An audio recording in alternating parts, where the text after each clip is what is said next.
একটি ১৫ দিনের কন্যা শিশুর মরদেহ নিয়ে বাড়ি ফিরছিল শোকাহত পরিবার, কিন্তু সেই লাশবাহী নৌকাও রেহাই পেল না ডাকাতদের হাত থেকে। অস্ত্রের মুখে জিম্মি করে নগদ টাকা, মোবাইল ফোন, এমনকি নৌকার সোলার ব্যাটারিও লুট করে নিয়ে যায় সংঘবদ্ধ ডাকাত দল। ঘটনাটি ঘটেছে কিশোরগঞ্জের করিমগঞ্জ উপজেলার হাওর এলাকায়। ময়মনসিংহ মেডিকেল কলেজ হাসপাতালে চিকিৎসাধীন অবস্থায় মারা যায় ৭-৮ মাসে জন্ম নেওয়া ১৫ দিন বয়সী এক কন্যা শিশু। মঙ্গলবার রাতে মরদেহ নিয়ে স্বজনরা ইঞ্জিন চালিত নৌকায় করে মিঠামইনের চমকপুর গ্রামের উদ্দেশ্যে রওনা দেন।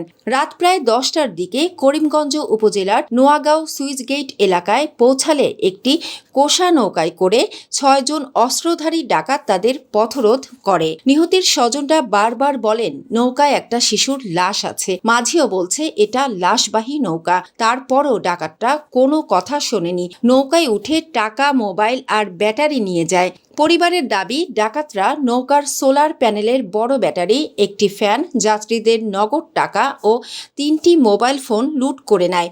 পরে মাঝির অনুরোধে নৌকার হ্যান্ডেল রেখে চলে যায়। ওরা সবাইকে ভয় দেখিয়ে চুপ থাকতে বলে, প্রতিবাদ করলে মেরে ফেলার হুমকি দেয়। লাশ আছে বললেও কোনো দয়া দেখায়নি। স্থানীয়দের অভিযোগ, হাওরের নৌপথে বিশেষ করে রাতের বেলায় নিরাপত্তাহীনতা চরমে পৌঁছেছে। নিয়মিত টহল না থাকায় যাত্রীরা আতঙ্ক নিয়েই চলাচল করছেন। রাতে নৌপথে চলাচল খুবই ঝুঁকিপূর্ণ। পুলিশ ও নৌ পুলিশের টহল বাড়ানো জরুরি। সম্প্রতি জেলায় ডাকাতি ও ছিনতাইয়ের ঘটনা উদ্বেগজনকভাবে বেড়েছে।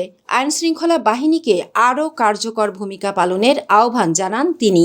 রতন, হ্যাঁ, আমিও এরকমই শুনলাম, কিন্তু এখন কোনো অভিযোগ পাইনি। অভিযোগ পেলে আইনগত ব্যবস্থা গ্রহণ করব।